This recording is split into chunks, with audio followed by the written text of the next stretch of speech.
천생연분이 따로 있나? 오늘 이 말씀이 우리 부부 되신 우리 성도님들뿐만 아니라 우리 또 청년들 또 우리 학생들에게도 이 말씀이 큰 또 도전이 되기를 바랍니다. 저도 이렇게 학생 때 목사님을 통해서 가정에 대한 설교 이런 것들 참 많이 들었는데 그때는 제가 들었던 말씀이지만 지금에 와서는 그 말씀들이 굉장히 많은 도움을 얻는 것을 보게 됩니다. 그래서 우리 학생들에게도 우리와는 공감이 없는 멀리 떨어진 그런 말씀이 아니라 우리 학생들에게도 다시 한번 내가 어떻게 앞으로 어떻게 살아야 될 것인가, 내가 어떻게 배우자를 또 만나고 어떻게 또 사랑을 나눌 것인가에 대해서 큰 다시 한번 생각해보는 그런 말씀이 되시기를 바랍니다. 어떤 거린이 거지가 길을 가다가 등이 너무 가려웠는데 긁어줄 사람이 없어요. 그래서 마치 이렇게 지나가다 보니까 그 동네에서 가장 존경받는 랍비의 집에 큰 기둥이 있는 것을 보고는 그 기둥에 다 이렇게 기대가지고는 등을 막 긁기 시작했습니다. 우리 보면 산에 가면은 우리 나이 드신 분들 보면 이렇게 나무에다 막 하잖아요. 두드리듯이. 이 거지가 혼자 그 기둥에 자기 등을 딱 대고 막 긁기 시작했어요. 그런데 이 등을 긁고 있는 모습을 랍비가 보게 됐어요.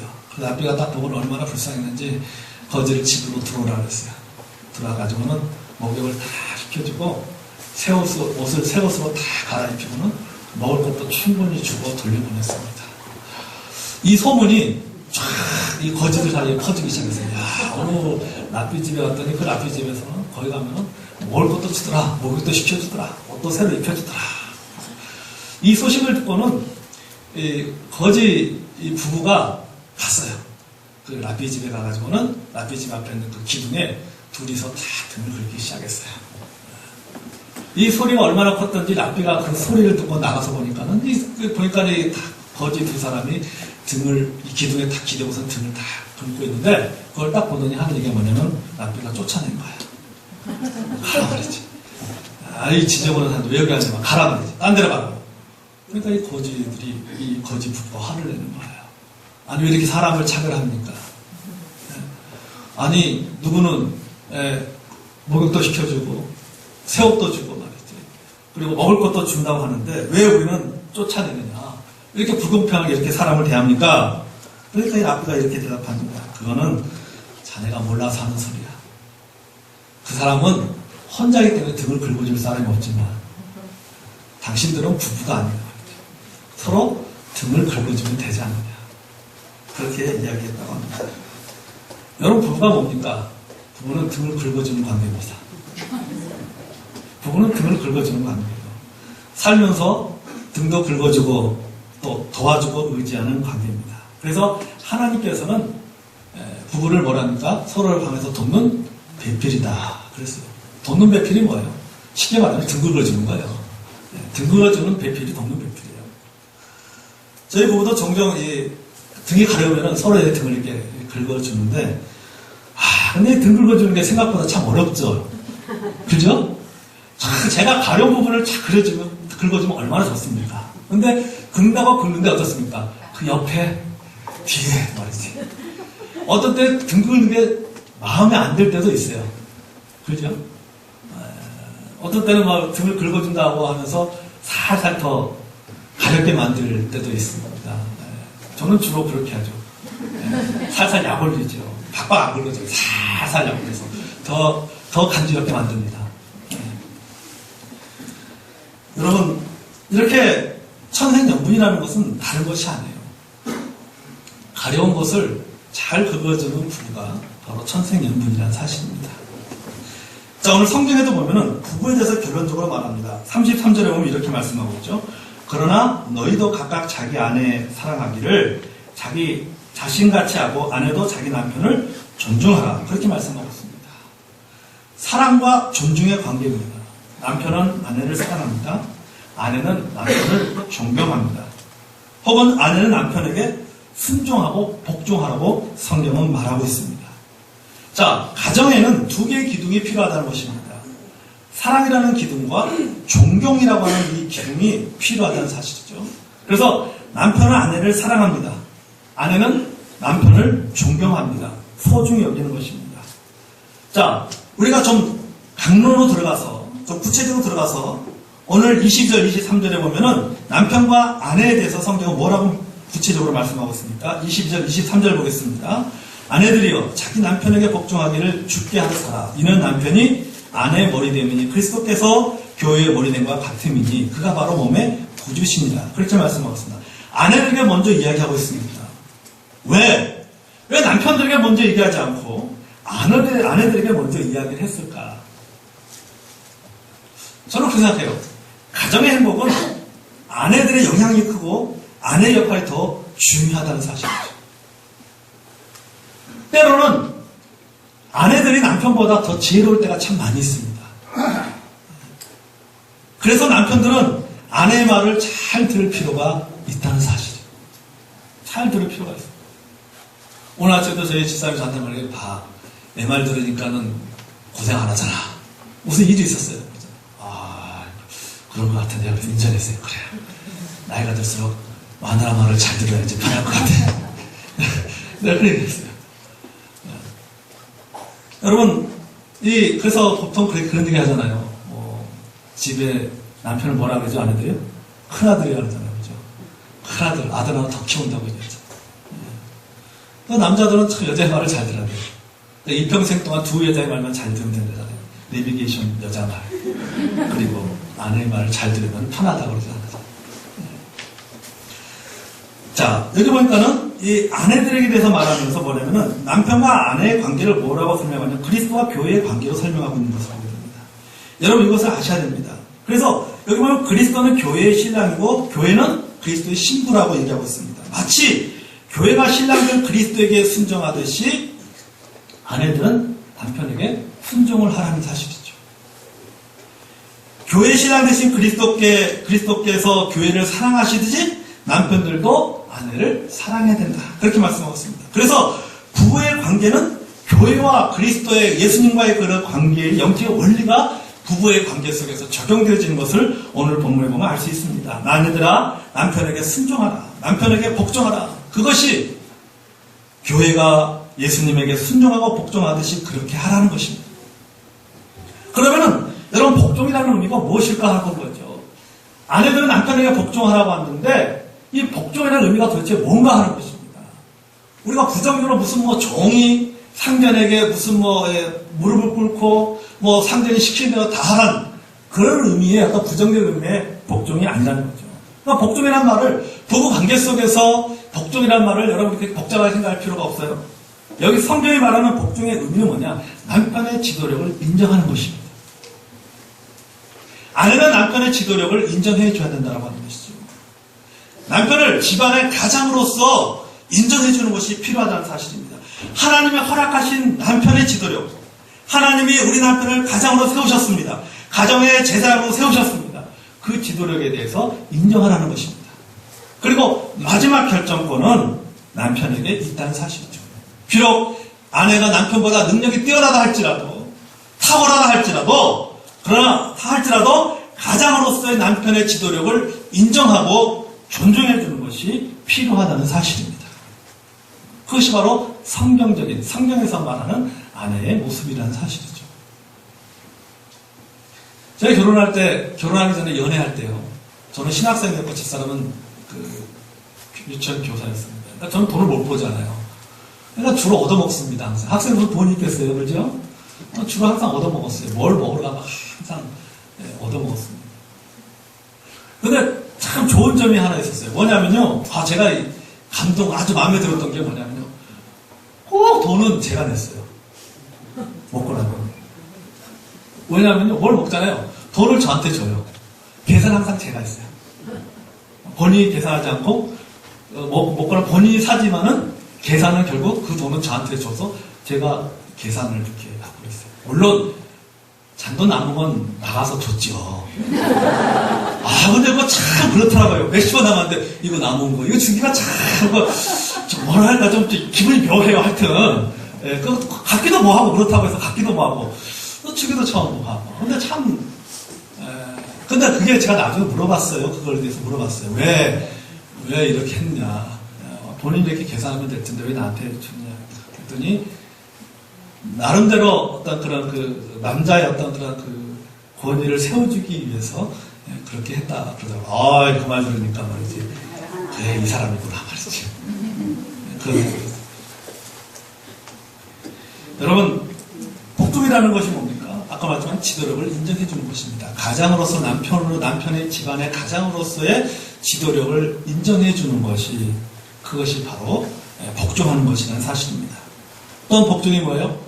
복종은 남편의 말에 귀를 기울이는 거예요. 남편의 말을 잘 들어주는 거예요. 남편이 무슨 말 해도 그것에 진작에 들어줘야 된다는 사실이에요. 여러분, 말을 잘 듣는다는 것, 참 이게 굉장히 중요합니다. 그리고 참 어렵습니다. 왜요? 우리는 말을 들으면 순간적으로 옵니까? 자꾸 입을 열려고 하거든요. 듣는 순간 바로바로 입을 열려고 하는데 말하지 않고 듣는 거예요. 잘 들어주는 거예요. 남편이 무슨 말 하는데 말이죠. 아내가 말해, 당신 그거 말이지. 시끄러워, 조용히 하라고 말했어요. 이러면 어떻습니까? 남편이 어디 가서 길을 핍니까? 집에서도 길을 못 펴는데 어디 가서 길을 필 수 있겠어요? 그러니까 남편의 말을 여러분 잘 들어줘야 돼요. 때로 우리가 교회 안에 이렇게 신앙생활 하는 분들이 이런 경우도 있어요. 보면요. 어떤 경우는 이렇게 남편이 이렇게 성경에 대해서 틀린 이야기를 할 때가 있습니다. 그 틀린 얘기를 하도 어떻습니까? 거기서 자기 고개를 끄덕 들어주는 것이 필요하다는 사실이죠. 어떤 아내들은 말이죠. 지혜가 없어 남편이 무슨 성경에 대해서 이야기를 막 당신 그거 틀린다. 그거 틀렸어. 목사님 그거 아니라 그랬어. 말이지. 그거 틀렸다 그랬어요. 그러면 뭐라 하는지 아세요? 그런 목사가 살아 그러죠. 목사하고 살아 그러죠. 여러분 제가 어떻게 다 삽니까? 한 사람하고 사는 것도 힘든데. 네? 여러분 남편을 최고로 여기고 남편의 말을 잘 들어주시기 바랍니다. 여러분 그게 복종이에요. 우리가 신앙생활에서도 마찬가지예요. 우리 아까 말했지만요. 부부간에도 남편과 아내가 똑같은 믿음의 수준이 있는 것이 아니에요. 남편이 아내보다 믿음의 수준이 더 성숙된 믿음을 가질 수도 있고 반대로 아내가 남편보다 더 성숙한 믿음을 가질 수 있습니다. 믿음에서도 부부간에 다 똑같지 않죠. 차이가 있죠. 차이가 있습니다. 그렇지만 여러분 그 차이가 있다고 해서 여러분 아내가 남편보다도 믿음이 더 성숙하고 수준이 있다고 해서 남편이 가지고 있는 그 믿음에 대해서 함부로 판단하거나 함부로 그것에 대해서 이렇다 저렇다 말해서는 안 된다는 사실입니다. 남편이 가지고 있는 그 믿음을 존중해 주는 것이 필요하다는 사실이에요. 존중해. 저는 가끔 우리 교회 안에서 이렇게 보면 우리 부부를 발견 어떤 건 제가 막 불안해요. 괜히 그것도 믿음 가지고 서로 신앙 가지고 둘이 갈등하고 싸우는 게 아닌가. 오히려 제가 불안할 때가 있어요. 저런 것 좀 안 했으면 좋겠는데. 그게 크게 중요한 문제가 아닌데. 넘어갈 수도 있는 문제 같은데. 그렇게 생각되어지는 일들이 있어요. 여러분이 어떻든 간에 여러분이 그 아내는 남편의 말을 좀 잘 들어주는 것이 필요합니다. 잘 들어주고. 혹 그것이 틀린 말이라 할지라도 일단 어떻습니까? 그것에 대해서 즉각적으로 반박하고 반응하기보다는 들어주는 것이 필요하다는 거죠. 들어주는 것이 필요하고 나중에 그런 부분을 얘기해야 돼요. 즉각적으로 그것에 대해서 즉각적으로 그건 아니야! 이렇게 말하면요. 남자 자존심 상한단 말이지. 자존심 상해요. 우리가 성경에도 있잖아요. 듣기는 속히 하고 말하기는 더디하라 그랬단 말이죠. 3번 듣고 한 번 말하라. 3번 듣고 한 번 말하라. 들어주고 난 다음에 내가 하고 싶은 말은 충분히 다음에 언제든지 할 수 있는 기회가 있습니다. 그래서 일단은 그것에 대해서 들어주는 것이 필요하다는 사실이죠. 미국에 가면은 헨리포드 기념관이 있습니다. 여러분 아시다시피 헨리포드는 미국의 자동차를 만든 자동차 왕이죠. 그가 처음에 자동차를 만들 때 자기 집 헛간에서 자동차를 만들었습니다. 사람들이 다 비웃었어요. 아니 세상에 스스로 가는 차가 어디 있느냐 말이죠. 사람들이 다 말 타고 다니니까. 스스로 가는 차 어디 있냐 말이지. 그러면 안 된단 말이지. 그거 헛노력이다 말이지. 그거 못 만든단 말이지. 사람들이 비웃었어요. 헨리 포드도 몇 번 그것을 중단하고 싶었습니다. 자동차 만드는 것을 포기하고 싶었어요. 근데 그때마다 아내가 격려해 주었어요. 아내가 격려해 주고 아내가 믿어 주었어요. 그 헨리 포드 기념관에 가면 이런 글이 쓰여 있다고 합니다. 헨리 포드는 꿈꾸는 자이고 그의 아내는 믿음의 사람이다. 아내가 믿음 좋은 여인이었다는 사실이죠. 아내가 남편을 믿어주었습니다. 당신은 할 수 있어. 당신 해낼 수 있어. 내가 당신을 위해서 기도하고 있습니다. 하고서 늘 격려해 주었다는 사실입니다. 그래서 드디어 1883년에 자동차를 만들어냅니다. 아내가 남편을 믿어주니까 거기서 뭐가 나온 거예요? 자동차가 나온 거예요. 사랑하는 여러분, 또 우리 아내 되신 여러분 남편을 믿어주시기를 바랍니다. 남편들은 불가능을 가능케 할 것입니다. 아내의 격려, 아내의 믿음, 아내의 기도, 그것이 남편을 바로 세울 수 있다는 사실입니다. 그것이 바로 아내들이 남편에게 순종하는 것이라는 사실입니다. 자, 남편들에게 성경은 또 이렇게 말씀하고 있습니다. 남편들아, 아내를 제목같이 사랑하라. 그렇게 말씀하고 있습니다. 제목같이 사랑하라. 자기 자신같이 사랑하라. 자, 25절의 말씀을 읽어보겠습니다. 25절. 자, 우리 남자분들만 시작. 남편들아, 아내 사랑하기를 그리스도께서 교회를 사랑하시고 그 교회를 위하여 자신을 주신같이 하라. 아멘. 자, 이제 남편들에게 말씀하고 있습니다. 뭐라고 말씀합니까? 배우 받으려 하지 말고 자신의 아내를 자신의 몸처럼 사랑하라. 그리스도께서, 예수님께서 교회를 위해서 자신을 십자가에 내어주신 것처럼 남편들도 아내를 사랑하고 아내를 위해서 그렇게 희생하라. 이런 말씀이에요. 자기 몸을 사랑하듯이 아내를 사랑하라. 내 생명을 바치듯이 자기 아내를 사랑하라. 여러분 정말 그렇게 아내를 사랑하십니까? 이게 참 쉽지 않죠. 여러분 특별히 아내들은 연약합니다. 제가 어느 책에 보니까 중년 여성들 가운데, 그러니까 40대가 넘은 여성들 가운데 3분의 1 이상은 우울증을 한 번씩 경험한다고 합니다. 우울증을 한 번씩 경험한다고 하는데, 그 우울증 어디서부터 오느냐? 고부간의 갈등으로 인해서 받은 상처, 남편에게 받은 상처, 자식들에게 받은 상처 때문에 40대, 50대가 되면은 우울증이 생긴다는 사실이죠. 그래서 여성분들 50대 오면 갱년기라는 것이 오잖아요. 그죠? 갱년기 하시고, 거기에 또 우울증까지 겹치면은 참 힘든 거예요. 소화가 안 되고, 잠도 안 오고, 의욕을 잃어버리고, 무기를 깨치고, 사람을 만나는 것을 기피하게 됩니다. 자꾸 죽고 싶은 마음이 생기기도 합니다. 삶의 의욕을 잃어버리죠. 자, 그때 뭐예요? 남편들은 그 아내의 마음을 이해해 줘야 된다는 사실이죠. 그리고 아내의 이야기를 잘 들어주어야 된다는 사실입니다. 저는 그렇게 생각해요. 개인적으로, 제 입장에서 생각해요. 아내에게도 여자의 시간이 필요하다고 저는 생각합니다. 아내가 아니라, 엄마가 아니라, 한 여자로서의 쉼을 누릴 수 있는 시간을 배려해 줘야 된다는 사실이죠. 사실, 우리 남편들도 마찬가지예요. 어떤 때는 남편도 혼자 조용한 시간을 보내고 싶을 때가 있어요. 그러니까 저도 어떤 때는 책 한 권 들고 하루 종일 어디 가서 책 읽습니다. 하루 종일. 어떤 때는 커피숍 가서 종일 책 읽거든요. 그러고 싶을 때가 있어요. 혼자 조용한 시간을 보내고 싶을 때가 있어요. 남편들 마찬가지죠. 근데 이것은 남편들만 갖고 있는 마음이 아니라 아내들도 마찬가지라는 거죠. 한 어떤 그런 며느리가 아니라 또 아내가 아니라 엄마가 아니라 여자로서 혼자 조용한 시간을 좀 보내고 싶을 때가 있다는 사실이죠.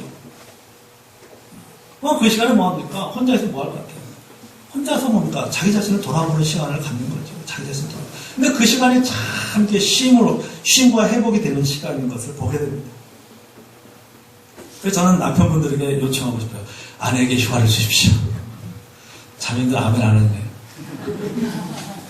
휴가가 별로 필요 없나 봐요.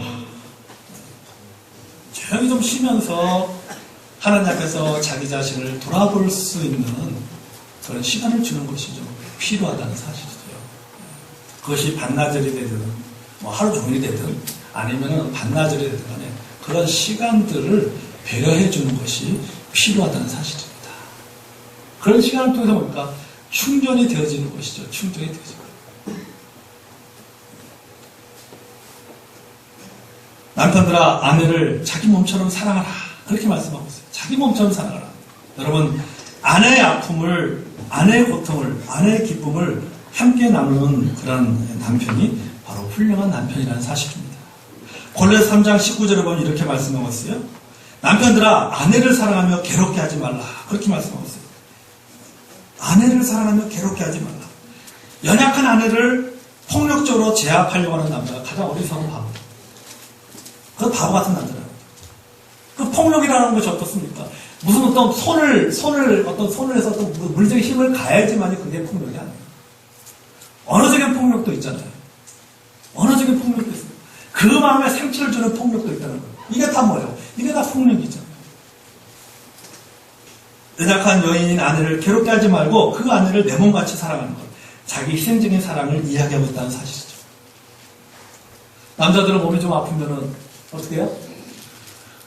못 견뎌서 약 사오라고 그러죠. 약 사오라고 합니다. 이것저것 해달라고 합니다. 근데 아내가 몸이 아프면 뭐라고 말해요? 지혜롭지 못하게 말이죠. 자기 몸 자기 관리 잘해야지 말이죠. 약 안 사고 뭐 하냐고 말이지. 왜 이렇게 고생하냐고 말이지. 그렇게 뭐라 그러잖아요. 데리고 와서 약 사먹일 생각 안 하고. 그렇죠? 저도 가끔 그런 경우, 좀 가가지고 좀 약 사먹지. 왜 이렇게 하냐고 말이죠. 약을 안 사다 주고 말이지. 말만. 참 그럴 때가 참 많이 있죠. 그런데 남자는 어떻습니까? 약 사주기를 바라잖아요. 그렇죠? 본인 가서 약을 사먹는 게 아니라 약 사주기를 바란다는 거죠. 여러분, 아내는 완전한 사람이 아닙니다. 남편이 불안자듯이 아내도 실수할 수 있고 허물이 많습니다. 그런 넓은 남편의 사랑이 그 아내의 허물까지 덮어주는 그런 남편의 사랑이 필요할 줄로 믿습니다.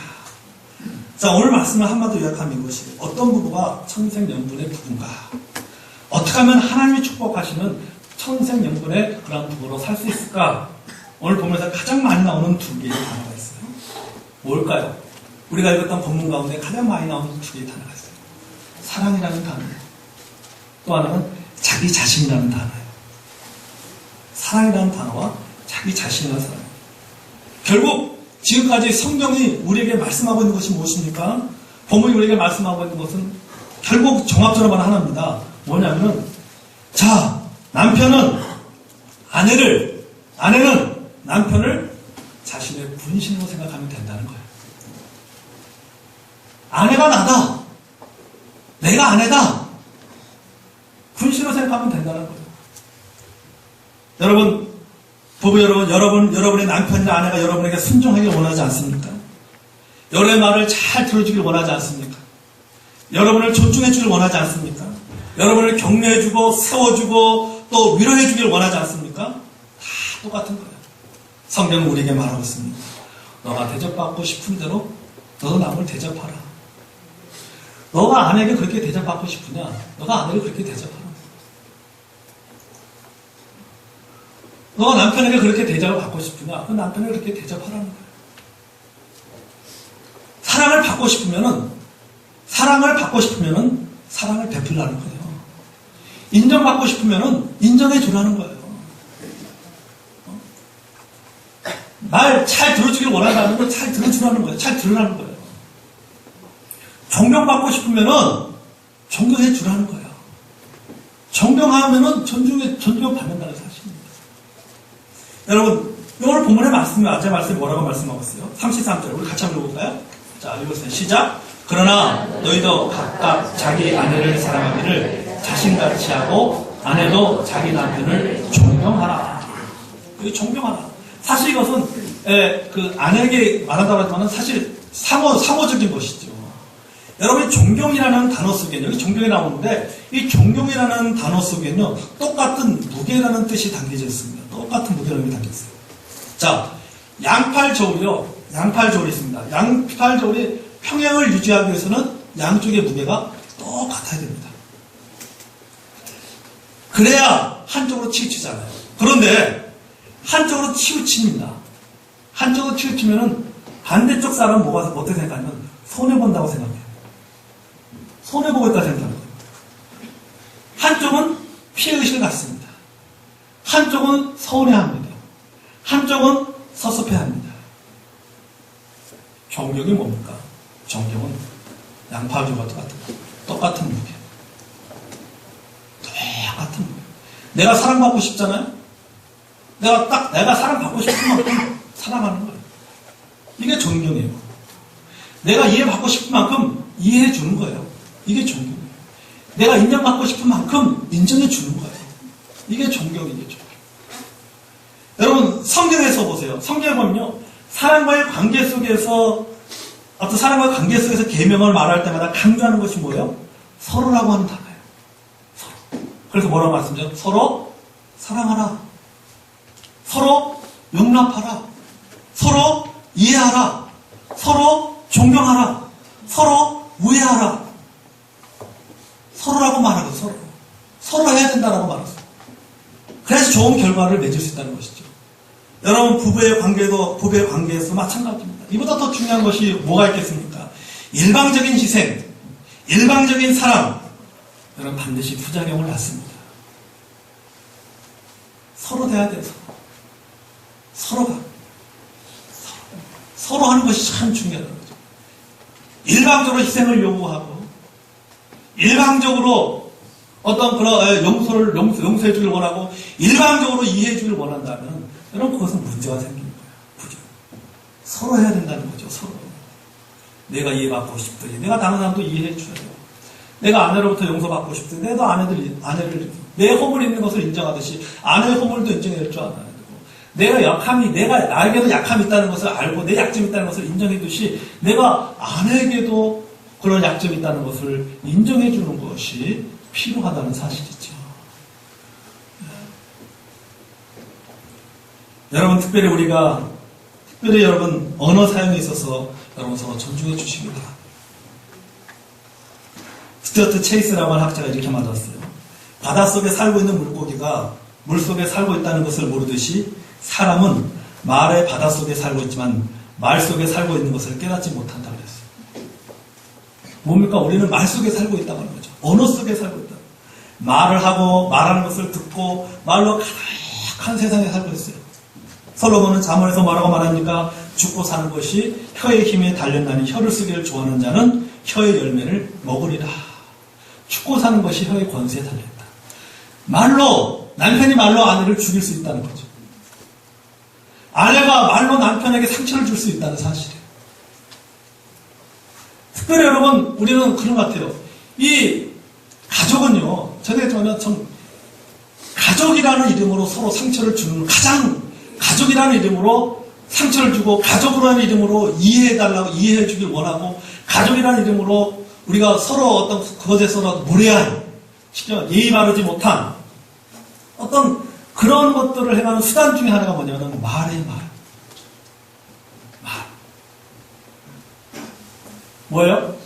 가족 간의 언어에 대해서, 말에 대해서 함부로 사용하는 거죠. 그래서 그거 가지고 뭐예요? 서로 상처를 주는 거예요.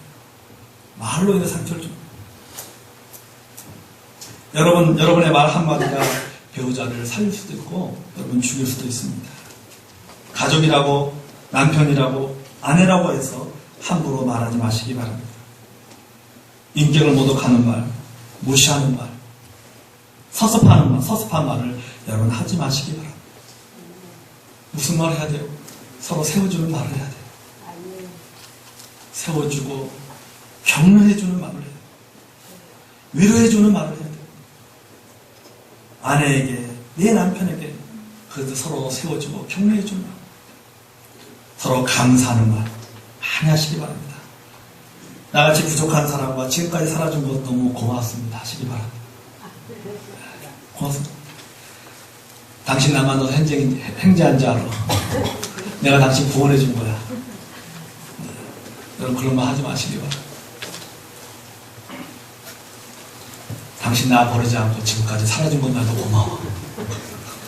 여러분, 그렇게 해야 돼요. 옆에서 얘기해보세요. 옆에 우리 남편에서 얘기해주세요. 빨리 얘기해보세요.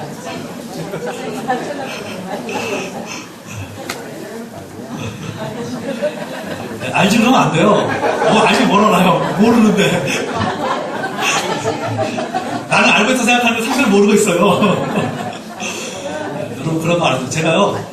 TV 보니까 가족에 관한 그런 프로그램들이 많이 나왔는데 그 가족에 관한 그 프로그램들 보니까요. 공통적으로 하는 얘기들이 있다고요.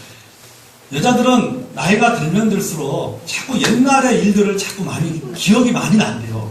그러니까 나이가 들면 들수록 많이 나고 반대로 남자들은 나이가 들면 들수록 옛날 일들을 자꾸 잊어버린다고 이야기하더라고요. 그래서 어떻습니까? 내가 언제 그랬냐고 그러잖아요.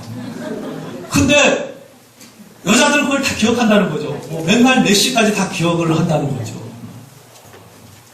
그렇게 한다는 거예요. 그래서 여러분 어떻습니까? 이 100세 시대라고 하는데 올해 부부가 잘 살기 위해서 어떻게 됩니까? 남편이 평상시에 어떻습니까? 나이 한 살보다 더 젊었을 때 뭐예요?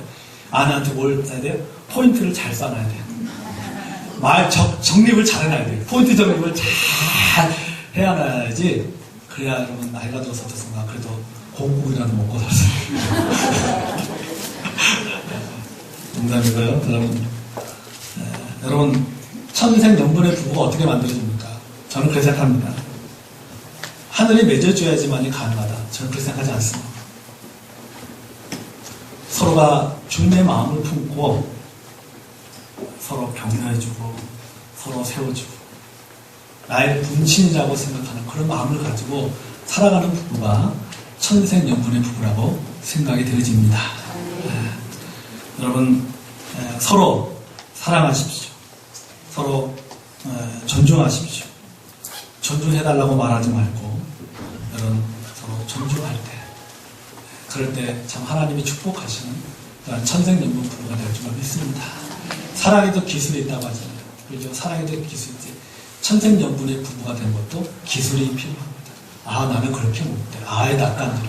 그런 게 어디 있습니까? 여러분 성경에서 하나님이 하라고 하면 얼마예요? 해야죠. 그죠? 성경이 하라고 하면 해야 되는 거예요. 우리는 말씀대로 살아가는 사람도 아닙니까?